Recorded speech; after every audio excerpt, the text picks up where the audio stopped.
Now, in South Korea, an impeachment vote to remove the president, Yoon Suk Yeol, has failed, with members of Mr. Yoon's own governing party boycotting the proceedings. Well, let's go live now to Seoul and to our correspondent there, Jean McKenzie. Jean, just tell us what happened here with this vote.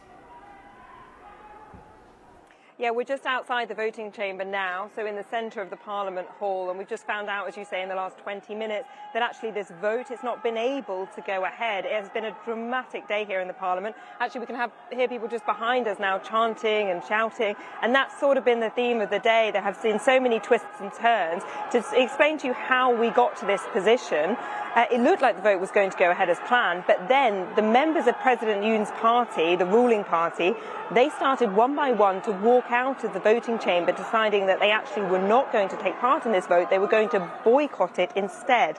Now, the reason this is important is because the opposition party did not have enough votes on their own to impeach the president. They needed 8 members of the ruling party to vote with them. So when they started walking out and boycotting the chamber, there was a lot of anger here. People flooded to the doors of the chamber. They were shouting, "Traitors, traitors, go back in and vote."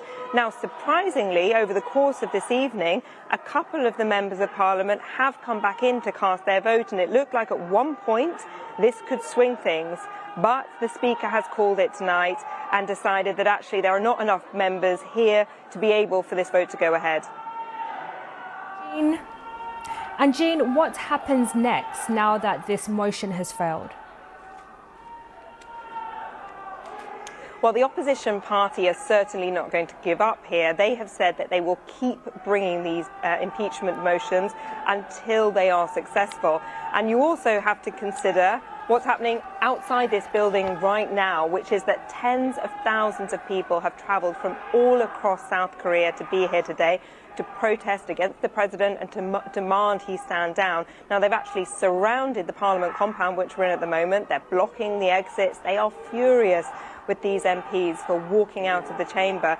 So even though his party has decided to save President Yoon, it is unlikely that the people here are going to be so forgiving. And if these protests continue to build, his position could soon become untenable. Thank you very much. That's a South Korea correspondent, Jean McKenzie, there at the National Assembly.